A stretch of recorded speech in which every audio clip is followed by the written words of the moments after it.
দাদা তই আহ ভিতৰলৈ সোমাই আহ।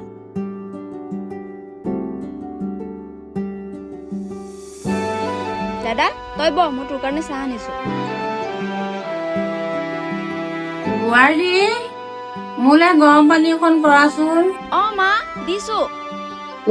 ভাত হৈছে নে? অ বনাইছো ৰবা। শুনিছানে মোৰ ফাইলটো বিচাৰি পোৱা নাই, ক'ত আছে বাৰু? মই গৈ দি আছো ৰবা। ভণ্টি পানী গিলাচ লোৱাচোন।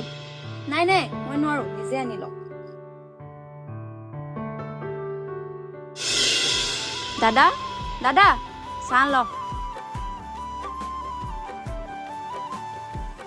ভণ্টি তই বিয়া হোৱাৰ পৰা ইমান দায়িত্বশীল হৈ গলি, সঁচাকৈ আচৰিত। কিন্তু সময় আৰু পৰিস্থিতিয়ে সকলোকে দায়িত্বশীল কৰি তোলে দাদা।